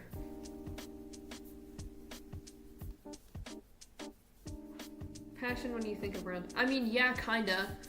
It's just generally more positive sorts of things. I can kind of see how passion is sort of that way because of like the hourglass figure in general, which is typically like triangle circle in terms of like design. Which, to go over that, triangles kind of gives up a little bit of a Twinkie design, in all honesty. Or it could go for more of a like hexagon the bestagon sort of design. Like top heavy, bottom not heavy, that sort of thing. Typically triangles are either really nice and sturdy or very sharp in you know, youch. Typically it's used for like evil character designs as well because of youch. Why you see pointy fingers and stuff and go, eee, ouchie, that must hurt, youchie. That sort of thing. And then we also have, you know, square in the corner. Because we love square in the corner. It's a block. It's rigid. It's sturdy. It's set in its ways. It is a piece of concrete slab that has lived in your basement for the past 5 years. And then this guy's a self-moldable piece of clay. He's a sweetheart. He's a little guy. He's a little fella. Nobody heard the little fella. He's just a little fella. He's just a little guy. He's just a little guy. He's got ribs. He's got a bone. He's got bones. He's got bones. He's round. This guy, he's got a torso. Look at that torso. It's Hyde's torso, actually. I was lying to you. It's not a guy, it's Hyde. Hyde, it's hiding in your corner. Teehee, it's Hyde. I figured out a reason to draw Hyde.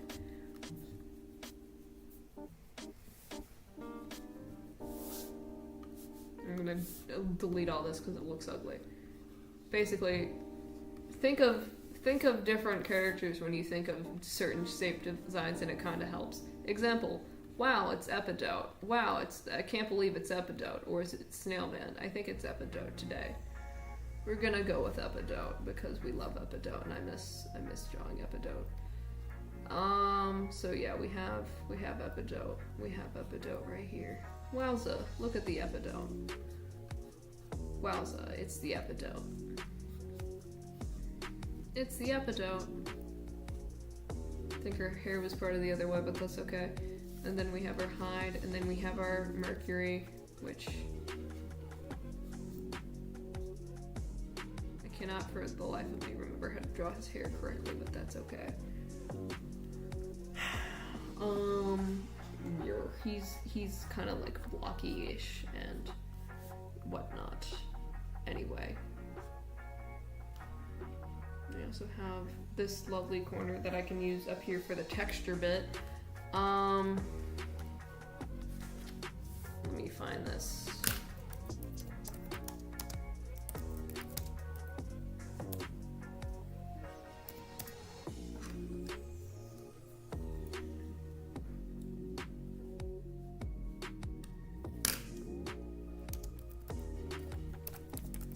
It's been a hot minute since I've looked at this kind of thing, so give me a hot second.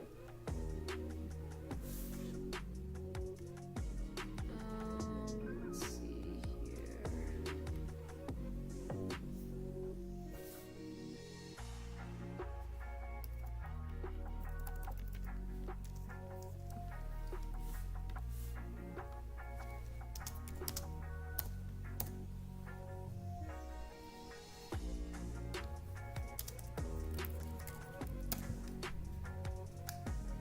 Okay, here's this kind of thing. Is it this? No, it's not this. Why can I never find the things that I want on Google? Darn.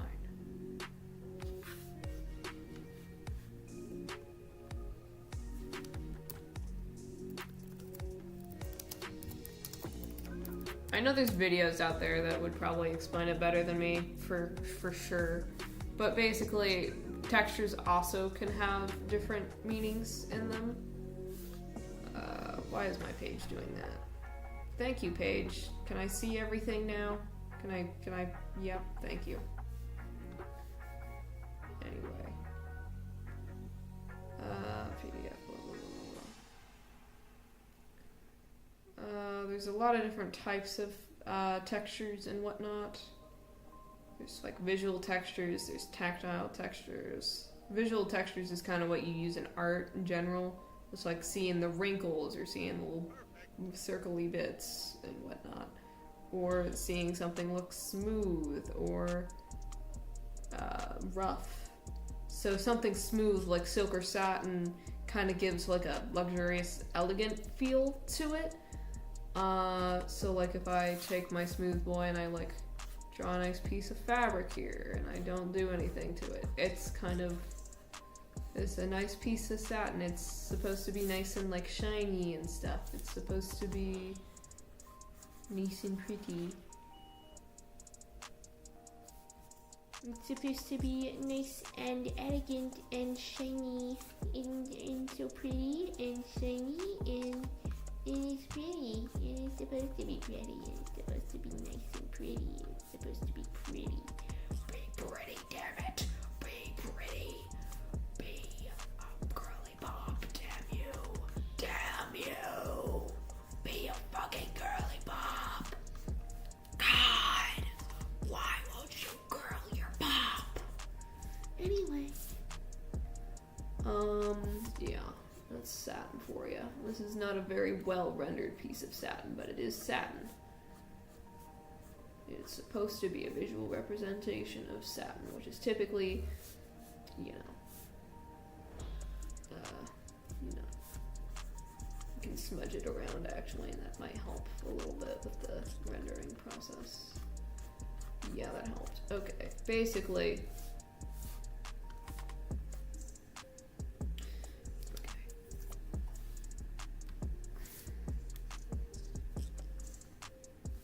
We're gonna smudge this again, just to kind of help get a feel of. Hi, game. It's me. Cool tight. Alright, so I'm giving art advice right now, game, so sit your booty down. I'm giving you texture advice. I have a whole page of notes down there that I'll like zoom out and let y'all screenshot after all this. But for right now, you get to listen to me yap about textures. Hello. Alright, so we got that lovely like satiny sort of texture. It's not the greatest representation visually of it, but like I tried. Don't come at me. I'm doing my best, damn it.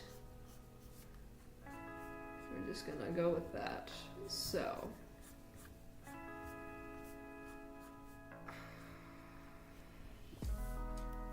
we have this lovely piece of kind of satin, typically luxurious. Don't mind my horrible handwriting or spelling. Please don't give me a virus website.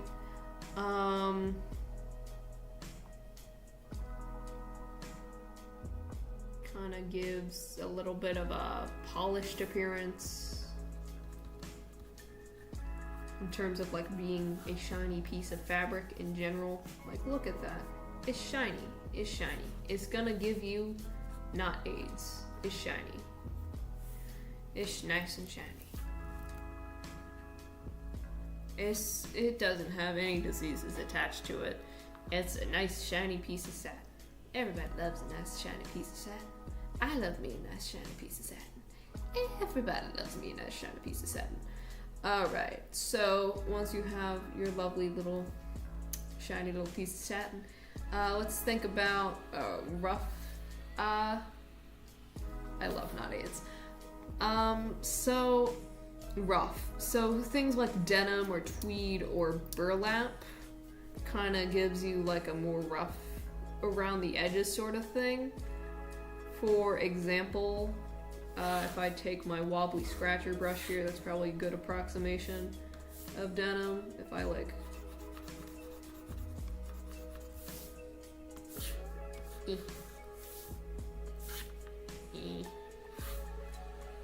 take that, overlay it a little bit, you know. Good enough, the musical.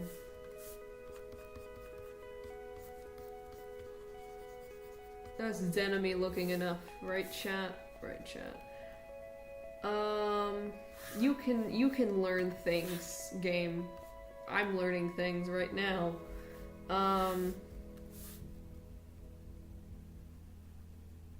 Basically, rough around the edges sort of give a little bit of like a, you know, rough around the edges vibe. It's rough. It's what's a good word for it? It's more casual, I guess. It's like wearing jeans to the mall. It's like the mall pants. Doesn't require a shirt, it's just the mall pants. Be too casual to wear a shirt to the mall.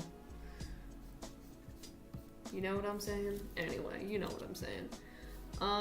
Then we have our softer textures, like a velvety texture. Kind of feels soft. It isn't as shiny. It's more like a matte look to it. So I would say I take my wobbly scratcher and I kind of like do that with it. Kind of go over it a couple times in general. And then I take my smooth boy and I take a lighter color and I kind of squabble over that. And it looks less like the satin. It still has the texture under it. It looks pretty. That's the best approximation I can give of trying to do a velvety look. There's probably a better texture for it. I should probably just take my sand brush actually, hold on.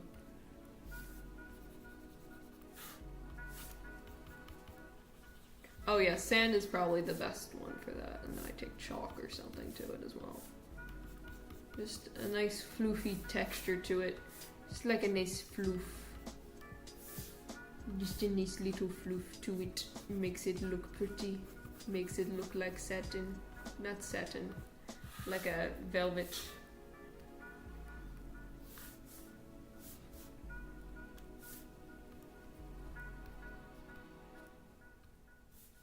Looks comfy. It looks comfy. It has a little bit of a luxurious feel to it, but we kind of already have that covered with satin in general.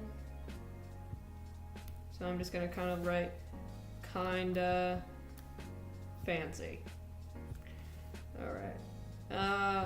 Up next we have fuzzy. So just kind of gives a warmth and tactile feel to stuff. So like if I take chalk and I just kind of, good enough, that's fuzzy looking to me. Like look at that. That looks pretty floofy. That looks like either a bush or like floof. I would say it looks like floof, and you can't stop me because I say it looks like floof, and so it looks like floof. Give it some little shadows as well.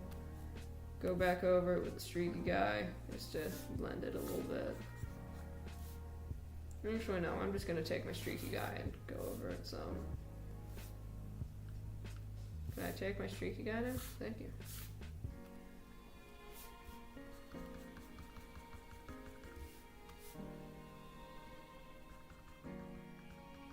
This one's more like a furry kind of look. Not furry, like a just floofy furry kind of, I don't know.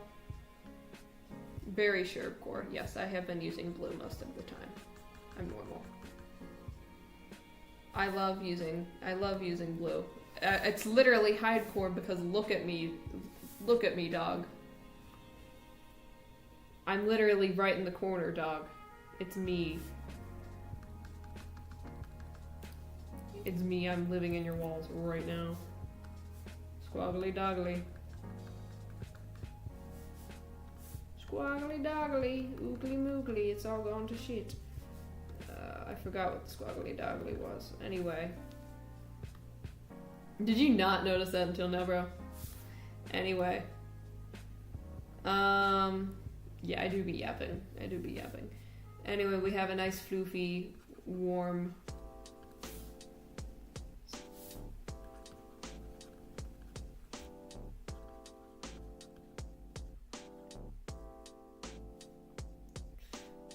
what else we got? Yeah, I'm in here.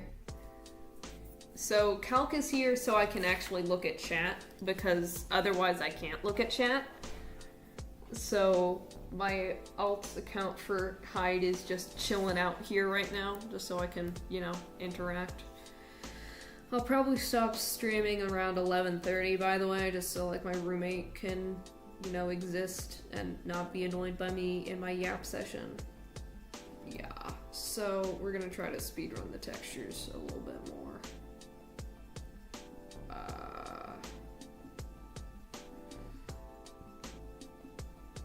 Embossed, just crinkly textures. I'll just kind of verbally go through them because they're kind of less crazy. It's mostly just like textury looking prints or like patterns in general for like from now for me that would be about 50-ish minutes, maybe 40, depending on if I decide to end early or not.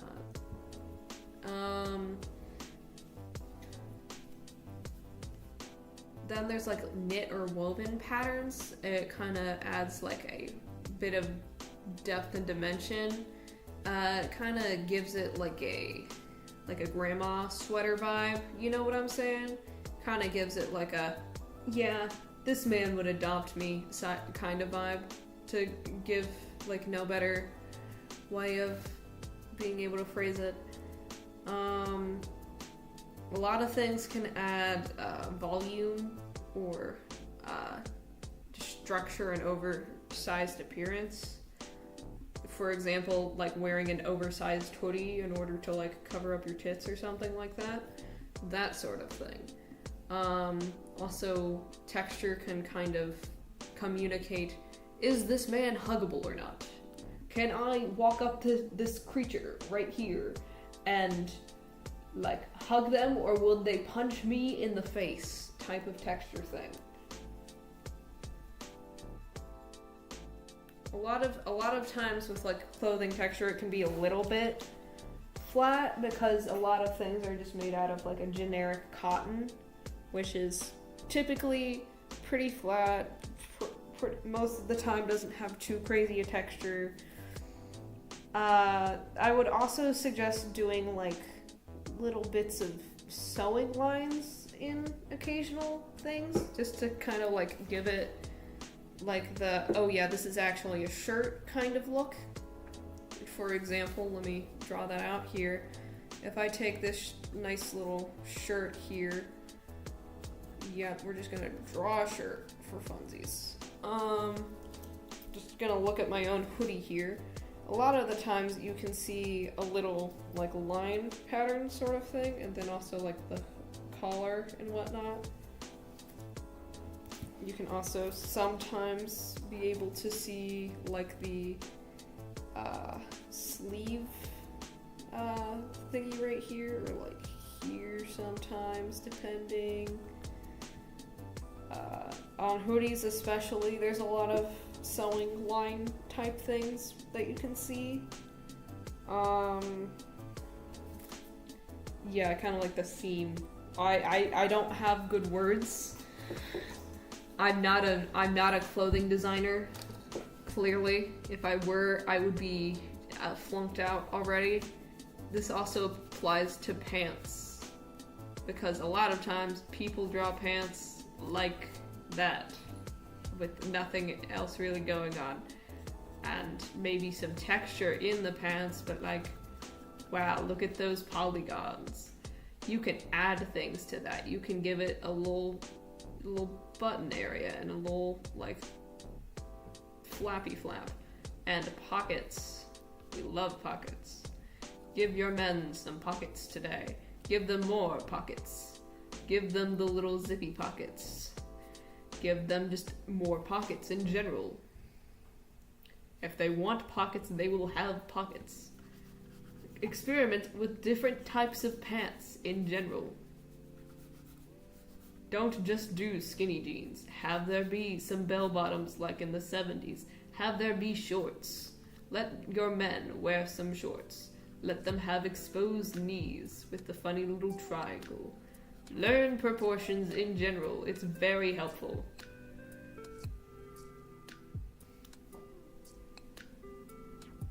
I did gender the pants. I've been calling a lot of things here men. This is mostly because I miss my wife.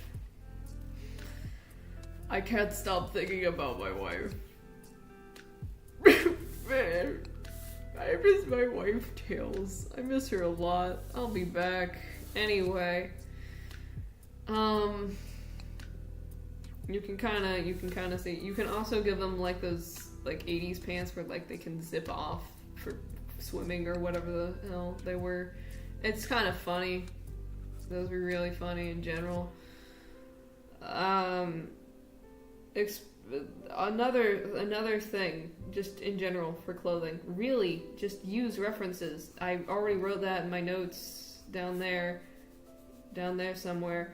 But basically, if you don't know how to style some clothes for your guy, but you have an idea of what kind of aesthetic or like kind of vibe you want to do with that little guy, just look up a reference. Like, say I want to make punk rock character. Hi, welcome back. Don't mind me, I'm yapping. Yes. Basically, if I want to make a punk rock character, go look up a reference photo, please. You do not need to learn every single way of how to draw something. You do not need to learn every single thing there is to know about fashion. Just look up some references and look at the shapes and draw those shapes. Understand how the clothing works, at least, like in terms of folds, because there are different types of folds. But like,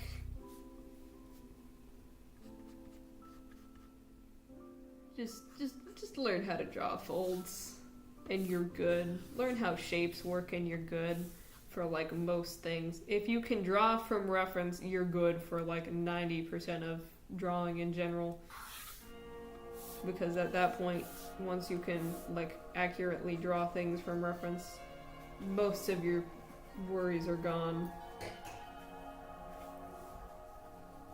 I think I might end early just because I am eepy and I wish to like properly get ready for bed because I do have a beach trip in the morning at like 9:30.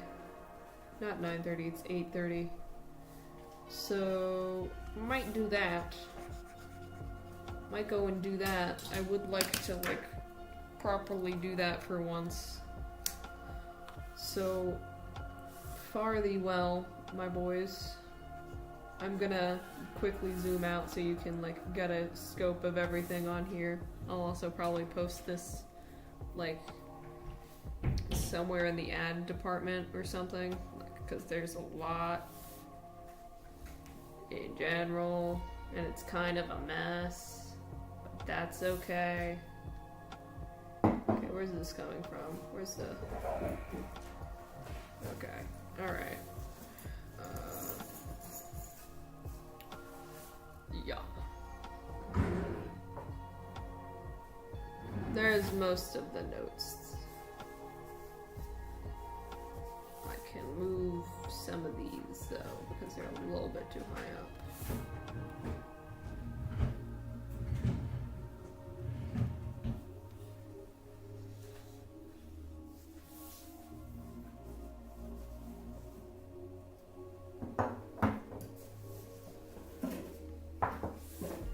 Go do the challenges. You need to go do them now. I won't be holding you hostage anymore. You need to do the thing. It's like 15 minutes if at best. I could have done it sub 10. It's not that bad. It's not that bad. Trust. Anyway, take a screenshot if you want. I'm probably gonna export that really quick.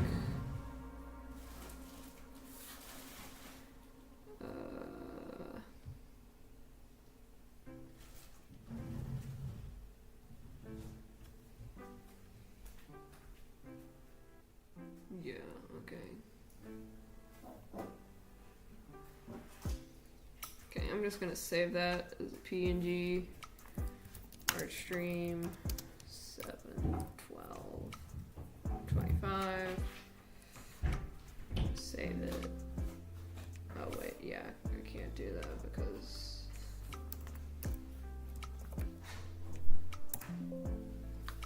the name is not valid. You cry.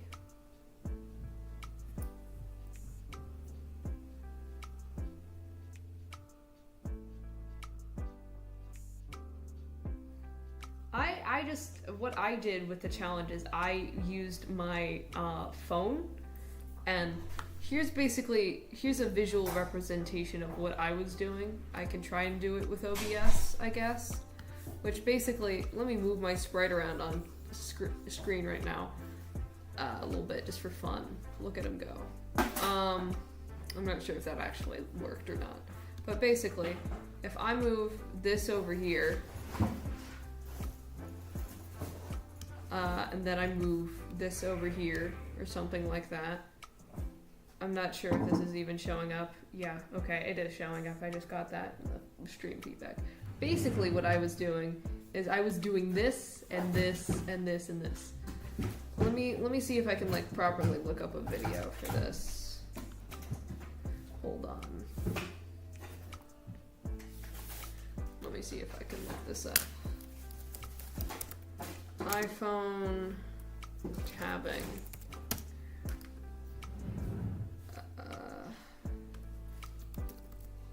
iPhone tabs. Okay, I'm gonna look up images of it and just kind of like.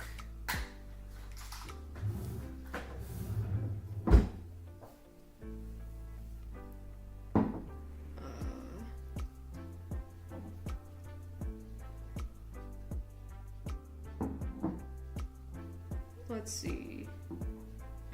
I'm trying to get a better representation. Not necessarily split screen. You can't really do that with iPhone. I was doing it on mobile.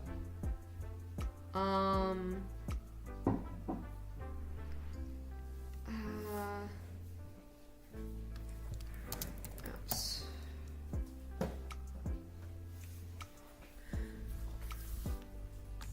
This is a really bad image, but it works, I guess. Actually, no, it does not work. It's iOS 9. It's really long ago. It's iPhone 12.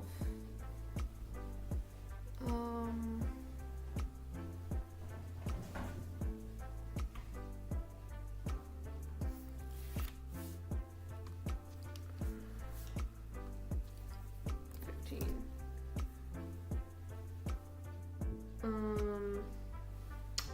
You're gonna hear a lot of ums from me in the next 5 minutes. Okay, this one's kind of good.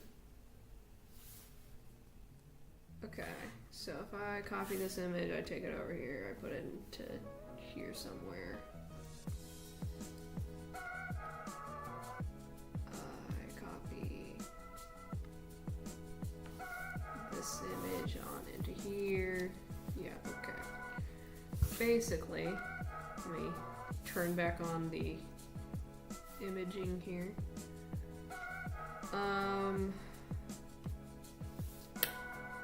Wow. Okay, you can see that now, kind of. Basically, ignore the rest of this. This doesn't matter. None of this matters. A lot of that doesn't matter. What I was doing, what I was specifically doing is,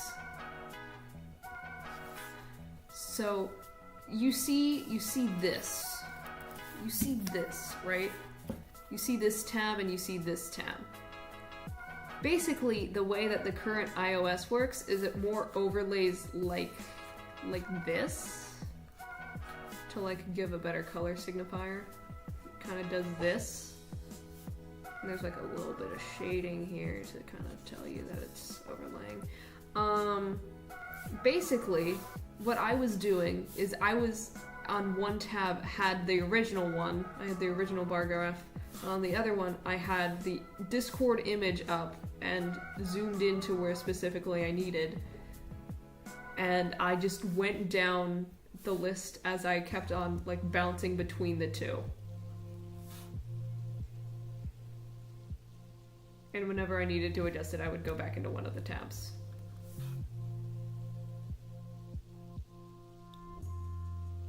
That's basically what I was doing for all of that.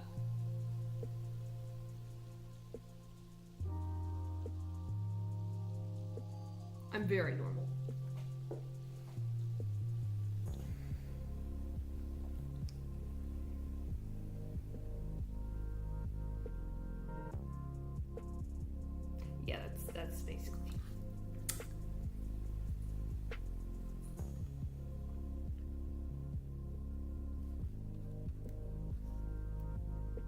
I'm incredibly normal.